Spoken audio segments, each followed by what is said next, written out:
المعصومين المظلومين. أما بعد فقد قال الله تعالى في كتابه المجيد وفرقانه الحميد وقوله الحق. بسم الله الرحمن الرحيم.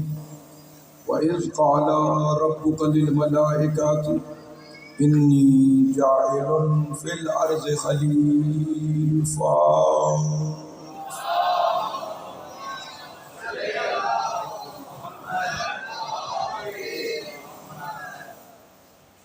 خلافت الہیہ اور امامت حقہ کے عنوان کے تحت آج گفتگو اپنے تیسرے مرحلے میں داخل ہو رہی ہے. کل گفتگو اس مقام پر رکی تھی کہ حضرت آدم علیہ السلام کے خلیفۃ اللہ ہونے کے بعد، ان کی خلافت کے اعلان کے بعد، ذات واجب الوجود نے قرآن مجید میں دوسرے خلیفہ حضرت جناب ہارون کی خلافت کا اعلان کیا، اور حضرت جناب ہارون علیہ السلام کو اور حضرت موسیٰ علیہ السلام کے درمیان جو نسبت ہے بعین ہی سرکار ختم المرتبت نے ارشاد فرمایا، یا علی انت منی بمنزلت ہارون من موسیٰ الا انہ لا نبی. اے علی، تجھے مجھ سے وہی نسبت ہے جو ہارون کو موسیٰ سے تھی، لیکن میرے بعد کوئی نبی نہیں.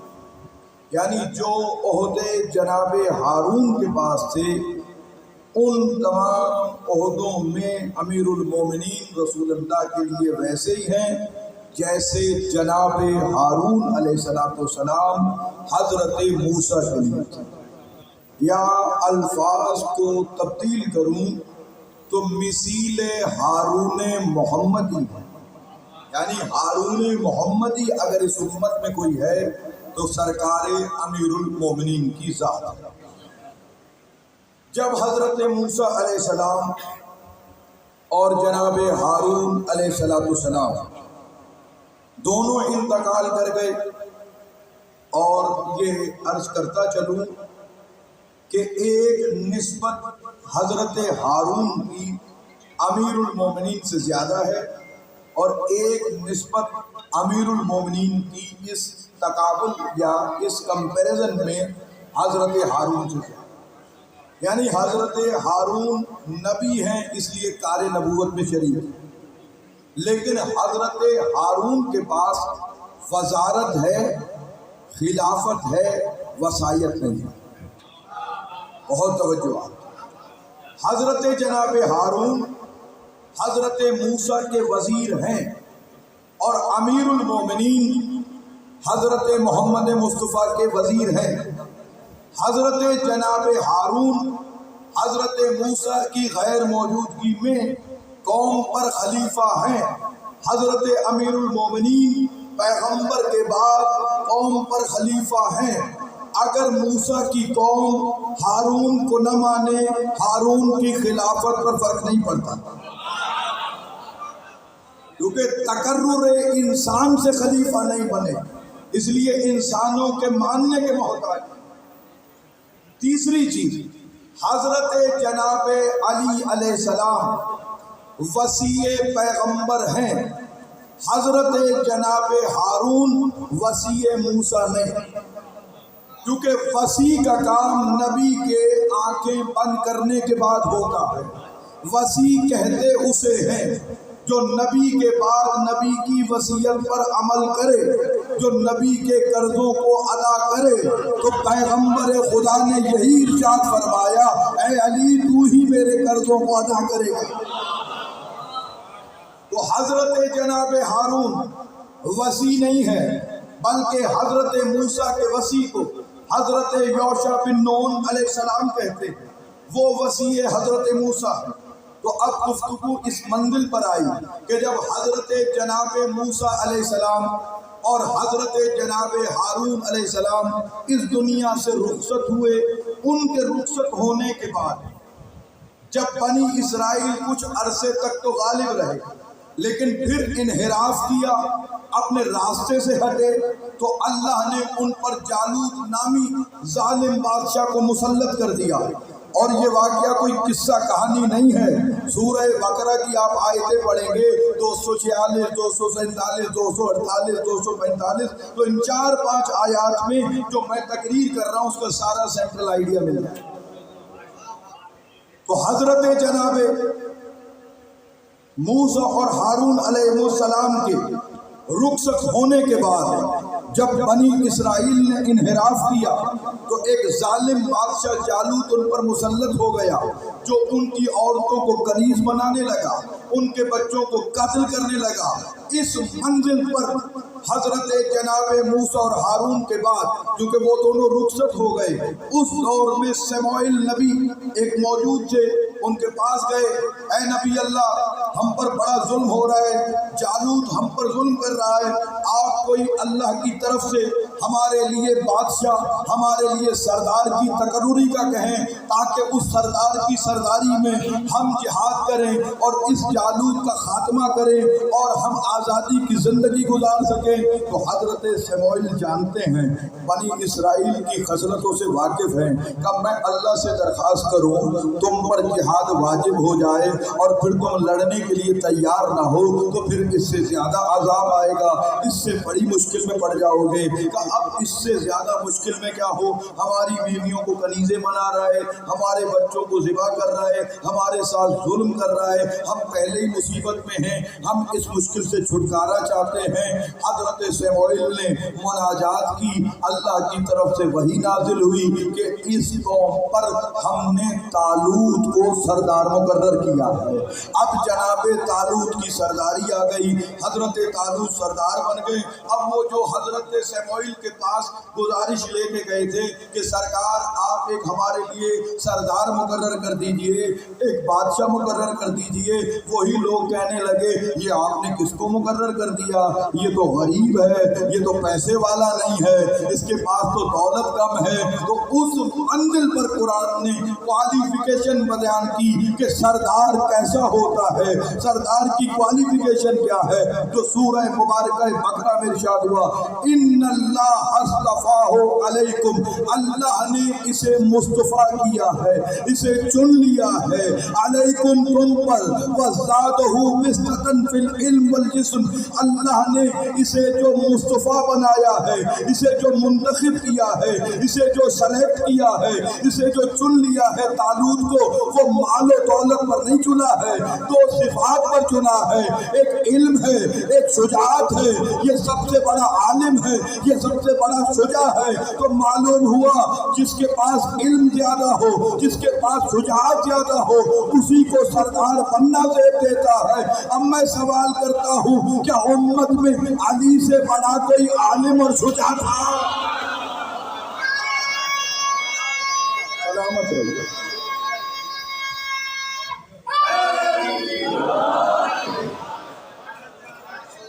اللہ مصطفیٰ بنا، اللہ چن رہا، علم کی بنیاد، شجاعت کی بنیاد، یہ تو معیار قرآن نے دی۔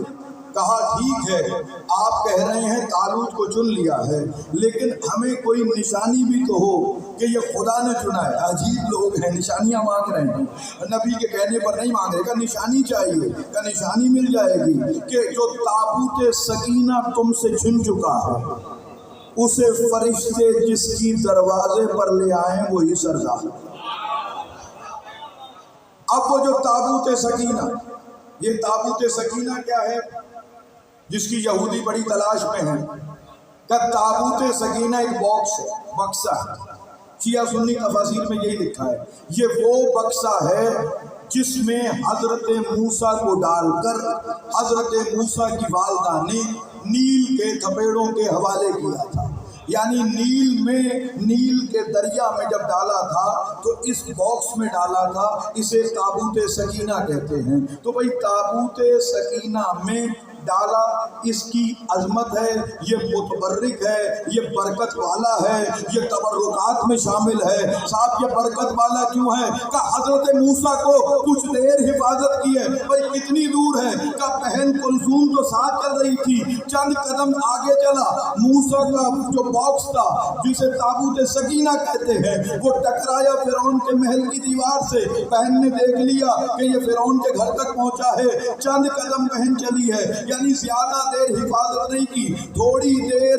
موسیٰ جیسے نبی کی جو حفاظت کرے وہ تو متبرک ہے، اور جو 45 برس ابو طالب فخر موسیٰ محمد کی حفاظت کرے وہ کتنا متبرک ہوگا۔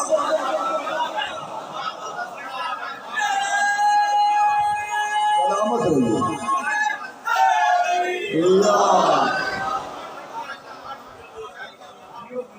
اہل سنت بھائی، کل اپنے علماء سے پوچھئے اور اہل تشیع بھائی اپنے علماء سے، یہ تابوت سکینہ کیا تھا اور اس کا رول کیا تھا؟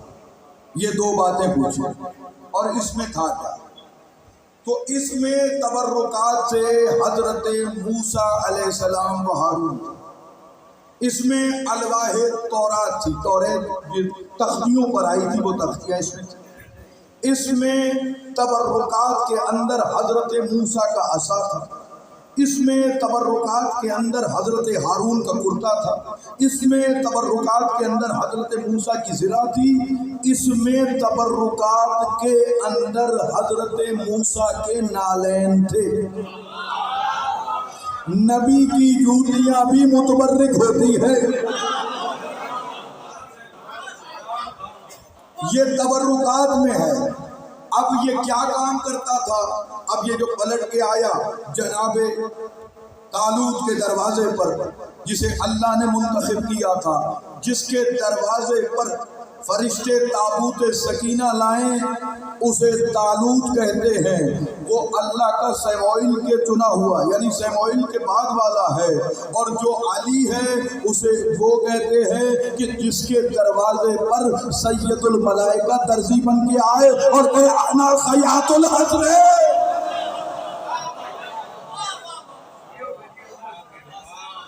جس کے دروازے پر خیاط الحسین بن کے سید الملائکہ کہ میں حسنین کا درجی۔ تو میرے دوستوں، میرے عزیزوں، اب جناب عالی یہ تابوت سکینہ ملا۔ یہ تابوت سکینہ پہلے بھی تھا، لیکن یہ گیا کیوں اور یہ کیا کام کرتا تھا؟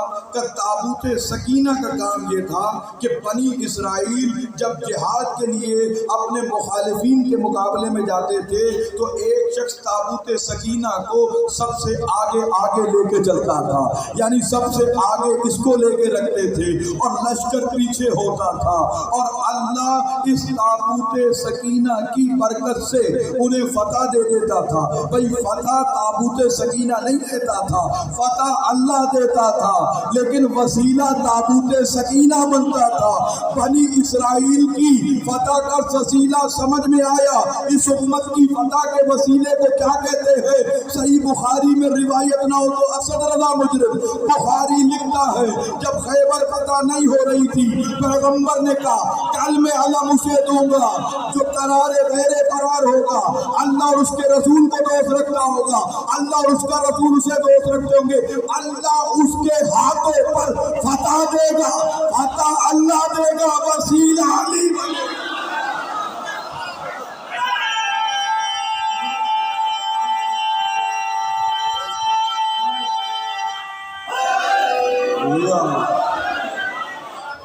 فتح اللہ دے گا، اللہ فتح دے گا علی کے ہاتھ، وسیلہ علی کو بنا، فتح دینے والی ذات اللہ کی ہے۔ تو بنی اسرائیل تب تک جیتتے رہے جب تابوت سکینہ آگے تھا، جب اس کی بے توقیری کی، اس کی عزت نہیں کی۔ اصول بتا رہا ہے، نعمت کا اصول یہ ہے کہ جب نعمت کی قدر نہیں کی جاتی اللہ نعمت اٹھا لیتا۔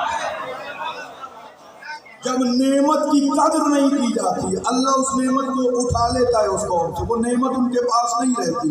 تو جب بے قدری کی تابوت سکینہ چلا گیا، جالوت جیسے لوگ غالب آ گئے، تو اب میرے دوستوں تابوت سکینہ کو آگے رکھتے تھے، وہ فتح کا ذریعہ بنتا تھا۔ یعنی جب تک تابوت سکینہ کو آگے رکھا انہیں فتح ملتی رہی۔ کیوں؟ کیونکہ خدا کا بنایا ہوا وسیلہ تھا۔ آج 57 اسلامی ملک ہیں لیکن کوئی ایران کے علاوہ امریکہ کی ہاتھوں میں آنکھوں میں آنکھیں ڈال کے بات نہیں کر رہا، کوئی اسرائیل کے مقابلے میں نہیں ہے۔ وجہ کیا ہے؟ 56 کیوں نہیں کر رہے؟ کیونکہ 56 نے اللہ کے بنائے ہوئے وسیلے کو پیچھے کر دیا ہے۔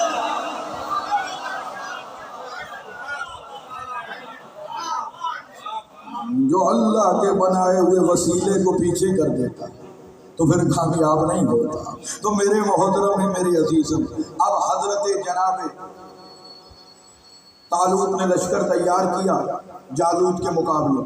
یہ ہمارے نوجوان ہیں، یہ 2-3 چیزوں میں ہمیشہ پھنسے رہتے ہیں، یعنی ہمارے بچے بھول جاتے ہیں۔ ایک انہیں قابل اور حابیل یاد نہیں رہتا۔ تو میں اکثر اپنی کیمسٹری کی کلاس میں بھی شارٹ ٹرکس دیتا ہوں، میں مجلس میں بھی دیتا ہوں۔ تو مجلس میں آپ کو 2 شارٹ ٹرک دے رہا ہوں جس سے ہمیشہ یاد رہے گا انشاءاللہ۔ دیکھیے بیٹے، یہ سے حابیل، قاف سے قابیل، قاف سے قاتل، قاف سے قاتل۔ جو قاتل ہے وہ قاتل۔ ایسے ہی طالوت اور جالوت کو بھول جائیں گے تو اس کی بھی شارٹ ٹرک موجود ہے۔ توئے سے طاہر، جو اللہ کا چنا ہوا ہوتا ہے وہ پاک اور پاکیزہ ہوتا ہے، اور جیم سے جاہل، جو جاہل ہوتا ہے وہی ظالم ہے اور وہی جالوت ہے۔ تو جالوت ظالم ہے، اس کے مقابلے میں اب لشکر کو تیار کیا گیا۔ کہا لشکر کو تیار کرتے ہیں، تو لوگ تیار ہو گئے۔ تو کہا اب ان تبرکات میں حضرت موسیٰ کی زرہ ہے، اب جسے زرہ آئے گی وہ طالوت کا نائب بن جائے گا، وہ طالوت کے بعد حکومت کا حقدار بن جائے گا۔ تو دنیا جہان نے زرہ پہننے کی کوشش کی لیکن حضرت موسیٰ کی زرہ کسی کو فٹ نہیں آئی۔ 10 بھائی تھے حضرت داؤد کے، یعنی 10 بھائی ہیں، 9 بھائی ان کے علاوہ ہیں، 9 بھائیوں نے پہنا، نہیں آئی۔ سب سے چھوٹے والے داؤد نے پہنا، ایسی فٹ آئی جیسے بنائی موسیٰ نے ان کے لیے ہو۔ تو اب جناب عالی اس اسلحے کو سجا کر لشکر چلا۔ بیچ میں ایک نہر آئی جو نہر طالوت کے نام سے ہے، جو امتحان کے نام سے ہے۔ طالوت کے لشکر کے لوگوں سے حضرت طالوت نے کہا دیکھو یہ نہر نہیں، یہ امتحان ہے، ایک چلو سے زیادہ نہ پینا، ایک چلو اٹھانے کی اجازت ہے، زیادہ پینا جائز نہیں ہے، زیادہ پینا حرام ہے۔ لیکن سوائے 313 کے بہت سے لوگوں نے ایک چلو کے پانی سے زیادہ پیا، ان کے ہونٹ سیاہ ہو گئے، وہ لڑنے کے قابل نہیں۔ میں کہوں گا طالوت کے لشکر میں ایک چلو کی پانی کی اجازت تھی، لیکن طالوت کے 313 نے ایک چلو تک پیا۔ لیکن ایک ایسا سرکار وفا بھی ہے جسے ابو الفضل العباس کہتے ہیں، جس پر پابندی نہیں تھی لیکن چلو کو اٹھا کے دریا پر دے مارا۔ بھائی اگر پینا نہیں تھا غازی تو اٹھایا کیوں؟ تو اٹھا کے بتایا دریا پہ قبضہ عباس کا ہے۔ اب چلے مقابلے میں لشکر دیکھا جالوت کا، جالوت کی تو فوج ظفر موج لگی پڑی تھی، تو یہ دیکھ کے ڈر گئے، بولا اتنا بڑا لشکر۔ لیکن جو 313 تھے کہ ہم لڑنے کے لیے تیار ہیں۔ یہ 313 کا عدد بڑا کرشماتی ہے، یہ 313 طالوت کے لشکر میں بھی ملیں گے، یہ 313 بدر کے مجاہدین میں بھی ملیں گے، یہ 313 امام عصر کے لشکر میں بھی۔ تو اب یہ 313 چلے اور ان میں حضرت داؤد نے جب ایک غلیل سے، گوپن سے ایک پتھر کو مارا، جالوت جو ہاتھی پر بیٹھا ہوا تھا سر پہ حضرت داؤد کے پتھر کا لگنا تھا، منہ کے بل گرا ہے، 3-4 پتھر لشکر پہ مارے۔ پرانے زمانے کا دستور بتا رہا ہوں، جب بادشاہ مر جایا کرتے تھے تو لشکر ٹکتے نہیں تھے، بھاگ جایا کرتے تھے۔ جیسے ہی جالوت مرا لشکر بھاگ گیا، جو قلیل لشکر کو فتح حاصل ہو گئی کثیر پر۔ تو میرے دوستوں، میرے عزیزوں، تو اس منزل پر جناب داؤد علیہ السلام پر اللہ نے انہیں ایک منصب عطا کیا، اور وہ منصب کیا ہے؟ یا داؤد انا جعلناک خلیفۃ فی الارض، اے داؤد ہم تمہیں زمین پہ اپنا خلیفہ بنا رہے ہیں۔ تو داؤد اللہ کا بنایا ہوا خلیفہ ہے۔ تو آج اس تیسرے خلیفہ پہ میں پڑھنا چاہتا ہوں کہ قرآن کی روشنی میں پہلا اللہ کا بنایا ہوا خلیفہ حضرت آدم علیہ السلام ہے، دوسرا اللہ کا بنایا ہوا خلیفہ حضرت ہارون علیہ السلام ہے، اور تیسرا خلیفہ حضرت داؤد علیہ السلام ہے۔ تو حضرت داؤد خلیفۃ اللہ ہے، حضرت داؤد اللہ کے بنائے ہوئے خلیفہ ہے۔ فَحْكُم بَيْنَ النَّاسِ بِالْحَقِّ، اے داؤد لوگوں میں فیصلے کرنا حق کے ساتھ۔ تو داؤد اللہ کا وہ خلیفہ ہے جو فیصلے کرے حق کے ساتھ۔ بھائی داؤد اللہ کا وہ خلیفہ ہے جو فیصلے کرے حق کے ساتھ۔ اور علی اللہ کے کس خلیفہ کو کہتے ہیں؟ حق کی بات نہیں کر رہا، پیغمبر کی دعا ہے۔ اللہ کے رسول نے کہا اللہم ادر الحق حیث ما دار، اے اللہ حق کو وہاں پھیر دے جہاں میرا علی جائے۔ اس لیے تاریخ میں ہم کبھی الجھن کا شکار نہیں ہوئے۔ حق کہاں ہے؟ ہم نے علی کے دامن کو تھام لیا، علی منبر پہ تو حق علی کے ساتھ، علی میدان میں تو حق علی کے ساتھ۔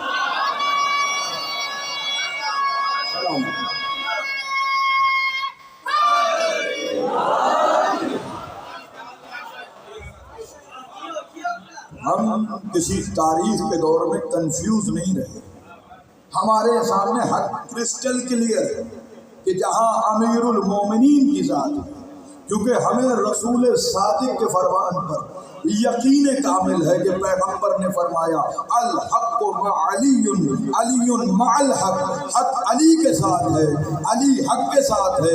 یہ لازم و ملزوم ہے، بس ہم علی کو تلاش کرتے رہے۔ تاریخ میں جہاں علی کھڑے ہیں ہم علی کے ساتھ ہیں۔ علی کے مخالفین کو نہ ہم نے کل مانا تھا نہ آج مانتے ہیں۔ میرے محترم، میرے عزیز، حضرت داؤد خلیفۃ اللہ، سرکار داؤد اللہ کے بنائے ہوئے خلیفہ۔ تو حضرت داؤد کی سیوی بڑی مضبوط ہے، بہت مضبوط سیوی کے آدمی ہے، بہت ساری کوالٹیز ہیں۔ میں 5 ان کی سیوی کی خاص باتیں بتاؤں۔ کیا صاحب سیوی کا معیار وقت کے ساتھ بڑھتا ہے یا کم ہو رہا ہے؟ بڑھ رہا ہے۔ پرانے زمانے میں یہ لیکچرر وغیرہ جو بنتے تھے یہ خالی ڈگری کی بنیاد پر بن جاتے تھے، کیونکہ لوگ کم ہوتے تھے، سیٹیں زیادہ ہوتی تھیں۔ اس کے بعد آج سے 10 سال پہلے کا ٹیسٹ تھا، تو اس میں جس بندے کے 50 نمبر آتے تھے وہ پاس ہو جاتا تھا۔ لیکن اب تو یہ ہے کہ 70-80 پر بھی بندہ بڑی مشکل سے انٹرویو کے لیے کال آتی ہے۔ وہ وقت کے ساتھ ساتھ سی وی کا معیار بڑھتا جاتا ہے۔ پہلے ایسے ہی ٹیچر ہو جاتے تھے، اب اس کے معیارات وقت کے ساتھ ساتھ بڑھتے جاتے ہیں۔ تو میرے محترم، میرے عزیز، میں آپ کی خدمت میں یہ جملہ ہدیہ کرتا چلوں کہ حضرت داؤد علیہ السلام کی سی وی میں ہمیں کچھ صفات نظر آتی ہیں، کچھ خاص چیزیں نظر آتی ہیں۔ پہلی چیز کیا ہے؟ حضرت داؤد علیہ السلام وہ ہیں کہ جنہیں طالوت نبی نے طالوت سردار نے اپنی بیٹی دی، یعنی داماد طالوت کا نام ہے حضرت داؤد، تو جسے طالوت بیٹی دے حضرت داؤد۔ دوسری صفت یہ کہ قرآن نے کہا علمہ مما یشاء، اللہ نے جتنا علم چاہا داؤد کو اتنا علم دیا۔ تیسری حضرت داؤد کی سی وی میں صفت یہ نظر آئی کہ اللہ نے حضرت داؤد کو ایسے ہاتھ عطا کیے کہ وہ جب لوہا ان کے ہاتھوں میں آتا موم ہو جاتا۔ اللہ نے چوتھی صفت حضرت داؤد کو یہ دی کہ ان کا ٹائم پر ایسا کنٹرول تھا، ایسی طلاقت لسانی تھی کہ جب اپنے گھوڑے کی زین کو کس رہے ہوتے تھے اس قلیل وقت میں پوری زبور پڑھ لیتے۔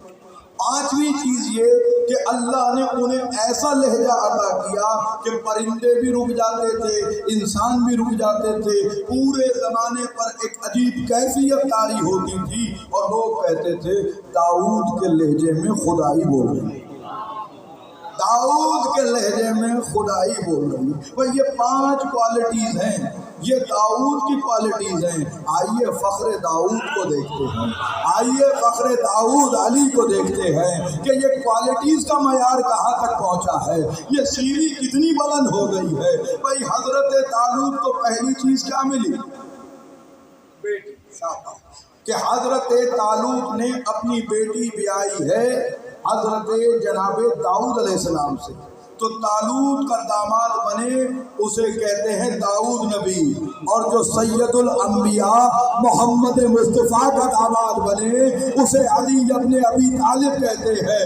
میں نے حضرت جناب داؤد کی جو زوجہ ہے اس کے کوئی ایسے فضائل نہیں پڑے, لیکن یہ بھی بڑی فضیلت ہے کہ ایک نبی کی بیٹی تھی, لیکن سیدہ وہ ہے جو فقط بیٹی نہیں ہے, سیدۃ النساء العالمین ہے.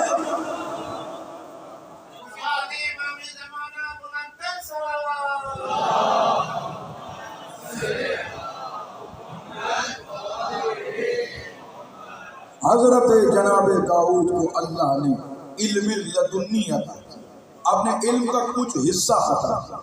تو اب فخر داؤد کو کتنا دینا چاہیے؟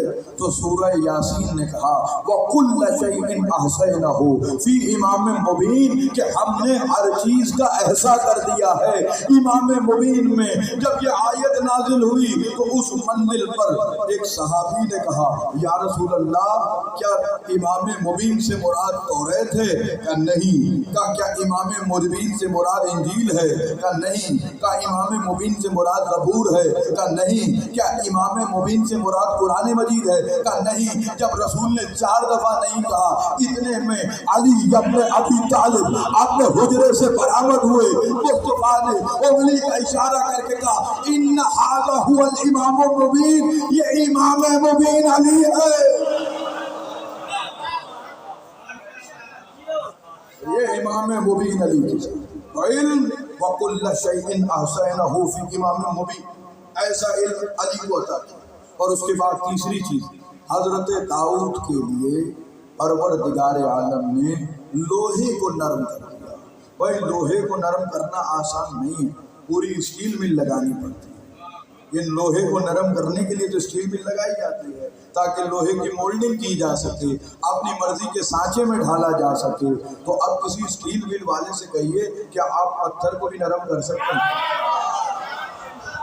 کہ صاحب ہم میٹلرجی والے ہیں, میٹل کو تو نرم کر دیں گے, پتھر ہم سے نرم نہیں ہوگا. بھائی داؤد کتنے حصے کو کرتے ہوں گے؟ بھائی جتنا ہاتھ میں آتا ہوگا اتنے لوہے کو نرم کر دیتے ہوں گے. تو داؤد وہ ہے جو لوہے کو نرم کرتا ہے. اور جب خیبر کا دن آیا تھا اور یہودی عالم جب اپنی قلعے کی چھت پر کھڑا ہوا توریت کا مشاہدہ کر رہا تھا اور آنے والے کی اداؤں کو دیکھ رہا تھا, جیسے ہی علی نے علم لیا اور پہاڑ میں ایسے گاڑا جیسے موم میں گاڑا جاتا ہے, پہاڑ کو جب موم کیا تو فوراً کہا رب موسیٰ کی قسم تم جنگ ہار گئے, وہ آ گیا ہے جسے شیلو کہتے ہیں.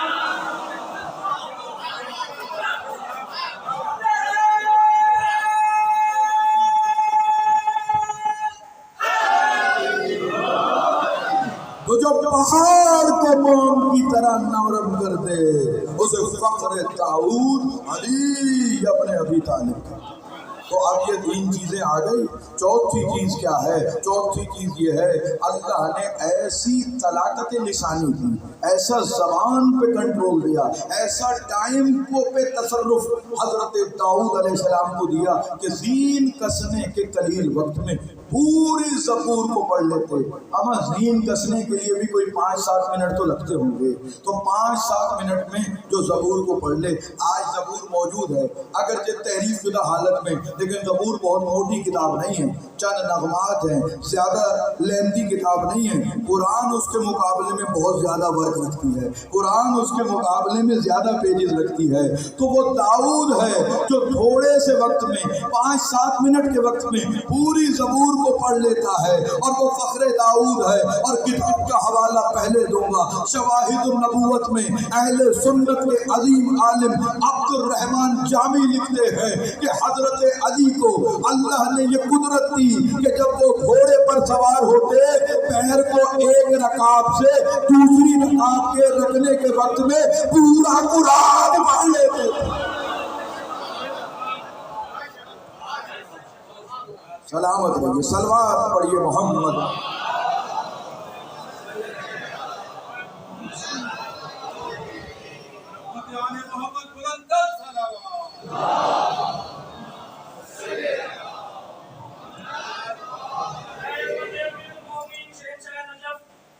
امام المتقین عین اللہ وجہ اللہ باب اللہ نور اللہ عمر اللہ اسد اللہ غالب مولا علی بن ابی طالب آواز بلند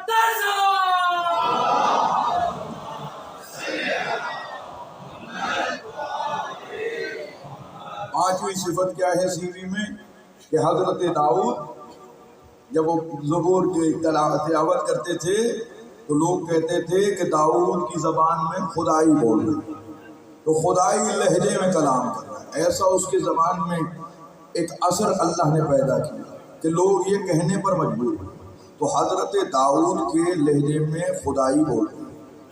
اب علی کا معیار تو بلند ہونا چاہیے۔ جب پیغمبر خدا معراج سے پلٹے تو اصحاب رسول نے سوال کیا، یا نابی المودت اہل سنت کی کتاب، مناقب خوارزمی اہل سنت کی کتاب، اور نہ جانے کتنی اہل سنت کتابوں میں یہ روایت موجود ہے کہ جب رسول اللہ معراج سے پلٹ کے آئے تو اصحاب نے کہا اللہ تو نہ کان رکھتا ہے، نہ چہرہ رکھتا ہے، نہ زبان رکھتا ہے، پھر اللہ نے آپ سے کیسے لہجے میں کلام کیا، کیسے بات کی؟ تو پیغمبر نے کہا اللہ نے مجھ سے علی کے لہجے میں کلام کیا، جس کے لہجے کو اللہ اختیار کرے اسے علی کہتے ہیں۔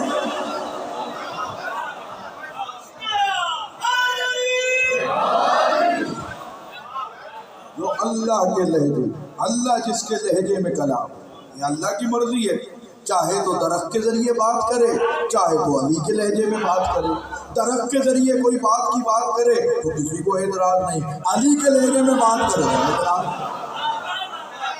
حضرت موسیٰ سے درخت کہے کہ میں تیرا رب بات کر رہا ہوں، سب کو سمجھ میں آتا ہے، اور پردے میں اللہ کے رسول سے اگر علی کے لہجے میں اللہ بات کرے تو اللہ علی کل شیء قدیر ہے، جس کے لہجے کو اختیار کرے۔ اس میں حیرت کی کیا بات ہے، اس میں غلو کی کیا بات ہے؟ تو میرے محترم، میرے عزیزوں، آج 3 محرم، ہر ملک کی کوئی پالیسی ہوتی ہے، ہر اسٹیٹ کی کوئی پالیسی ہوتی ہے۔ کربلا کی پالیسی حسین بنائے، لیکن پالیسی بتانے والا سفیر ہوتا ہے۔ آج حسین کے سفیر جناب مسلم کا ذکر کرتا ہے۔ عزاداران امام مسلم، وہ مسلم کہ جس کے ہاتھ پر ہزاروں کوفی بیٹھ ہیں، وہ جناب مسلم کہ جن کا یہ مقام ہے کہ امام حسین کہتے ہیں مسلم میرا صدقہ ہے، ہم اہل بیت کا اعتمادی یافتہ ہے، جس پر حسین اعتماد کرے اسے مسلم کہتے ہیں۔ اور تنہا رہ گئے جب 9 محرم، جب 8ویں کا دن گزرا اور عشاء پڑھائی تو 8ویں کی عشاء سے پہلے مسجد کوفہ بھری ہوئی تھی، اور جب سلام کے بعد دیکھا تو مسلم اکیلا رہ گیا۔ علامہ اظہر حسن زیدی فرمایا کرتے تھے کوفے میں مسلمان تو بہت تھے لیکن مسلم ایک ہی تھا۔ عزاداروں، انجان شہر، ایک پردیس ہو اور دوسرا پردیس میں مجبوری آ جائے، یہ بڑا مشکل مرحلہ ہوتا ہے۔ وطن وطن ہوتا ہے، پردیس پردیس ہوتا ہے۔ اکیلا رہ گیا انجان شہر۔ کوفے کے حالات بہت خراب، چلتے چلتے جناب مسلم ایک مکان کی دیوڑی پر بیٹھے، جیسے آپ تھلی کہتے، وہاں بیٹھے پریشانی کے عالم میں ہیں۔ اس عورت کا بھی بیٹا نہیں آیا تھا، وہ بار بار اپنے دروازے پر آ رہی تھی۔ پہلی دفعہ اس نے کہا کہ آپ کہیں اور چلے جائیں، حضرت مسلم خاموش ہے۔ دوسری مرتبہ اس نے پھر یہ کہا کہ حالات اچھے نہیں ہیں، آپ میرے گھر کے سامنے نہ بیٹھیں بلکہ آپ بھی اپنے گھر چلے جائیں۔ جناب مسلم نے حسرت و یاس کے ساتھ کہا جس کا کوئی گھر نہ ہو وہ کہاں جائے۔ کہا آپ کون ہیں؟ کہا میں مسلم بن عقیل ہوں، علی کا داماد ہوں۔ علی کی ماننے والی تھی، گھر میں لے آئی، لفظ یہی کتابوں میں پڑھے، اسے بستر لگایا، سرکار کے لیے کھانا رکھا، کھانا نہیں کھایا مسلم نے، بستر پر آرام بھی نہیں کیا، بلکہ کہا میں اللہ کی عبادت کرنا چاہتا ہوں۔ عبادت میں مشغول تھے، فجر کا وقت ہو گیا، ادھر اس کا بیٹا بھی پہنچا۔ اماں یہ کون ہے؟ کہ قسم کھاؤ بتاؤ گے تو نہیں کسی کو؟ کہ میں قسم کھاتا ہوں نہیں بتاؤں گا۔ اس منافق نے جھوٹی قسم کھائی اور ابن زیاد تک مخبری کر دی کہ جسے آپ ہر جگہ تلاش کر رہے ہیں وہ مسلم ہمارے گھر میں موجود ہے۔ ادھر فجر کی نماز کے بعد ایک چند لمحوں کے لیے آنکھیں بند کی، اس دوران خواب دیکھا ہے۔ خواب میں یہ کیفیت رسول اللہ بھی موجود ہیں، حضرت عقیل بھی موجود ہیں، اور رسول اللہ حضرت عقیل سے کہہ رہے ہیں کہ کچھ دیر بعد مسلم ہمارا مہمان بن گئے۔ مسلم سمجھ گئے ان للہ کہہ کے اٹھے ہیں۔ اب دیکھا کہ گھوڑوں کی ٹاپوں کی آوازیں آنا شروع، کہ مومنہ میرے ہتھیار لیے جسم پر سجائے، کہ آقا مسلم گھر میں بیٹھ کر دفاع کیجیے، میرا گھر قلعے کا کام دے گا، میں قربان مسلم کی غیرت پر۔ مسلم کہتا ہے اے مومنہ میری غیرت گوارا نہیں کرتی کہ کوئی نجس سپاہی کسی علی کی چاہنے والی کے گھر میں داخل ہو۔ میں کہوں گا مسلم آپ ایک مومنہ کے گھر میں کسی سپاہی کے آنے کو برداشت نہیں کر رہے، اللہ جانے شام غریبہ میں کیا مجبوری ہوگی کہ ابن زیاد یزید کے سپاہی کسی مومنہ نہیں علی کی بیٹیوں کے خیموں میں چلے جائیں گے، خیموں کو آگ لگا دیں گے، زہرا جائیوں کے پردے چھن جائیں۔ جناب مسلم گھر سے باہر آ، خدا کی لعنت پڑے محمد بن اشعث پر۔ اس کمیٹے نے 500 کا دستہ لیا، اس نے لڑنا شروع کیا۔ 500 بندوں کو جب مسلم نے شجاعت کے وار کیے، خدا کی قسم عجیب شجاعت۔ تاریخ میں اس دور کے 3 بڑے شجاع مشہور تھے ہاشمیوں، ایک جناب مسلم بن عقیل، ایک جناب محمد حنفیہ اور ایک ابو الفضل عباس۔ حسین مظلومیت سے لڑنا چاہتے تھے، اس لیے مسلم کو الگ کر کے کوفے بھیج دیا، محمد حنفیہ کو گھر کے امور سپرد کر دیے اور عباس کو لڑنے نہ دیا۔ ازادارو جب چلا ہے علی کا شیر، عقیل کا بیٹا، ابو طالب کا خون جس کی رگوں میں تھا، لڑنا شروع کیا۔ 500 بندہ کم پڑ گیا، ابن زیاد سے کہا اور بندے بھیج، کہا ایک بندے کے لیے 500 کافی نہیں ہے، کہا یہ کوئی کوفے کا سبزی فروش نہیں ہے، یہ ہاشمی۔ اور بندے آئے، اب کا کیا کریں، دھوکہ دیا جائے۔ انہوں نے آگے ایک گڑھا کھود لیا، اس میں کچھ گھاس وغیرہ ڈال دی۔ جناب مسلم لڑتے ہوئے داد شجاعت میں آگے بڑھے، جیسے اس گھاس پر پیر پڑا اس گڑھے میں گر گئے۔ مسلم کا گرنا تھا، کسی نے نیزے کی انی چبوئی، کسی نے تلوار ماری، ایک ملعون نے ایسی تلوار ماری نیچے کا ہونٹ کٹ گیا، سفیر حسین زخمی ہو گیا۔ اب زخمی کر کے قیدی بنا کے مسلم کو لے کے چلے۔ جب دربار میں پہنچے مسلم نے کہا میں پیاسا ہوں، مجھے پانی پلا دو۔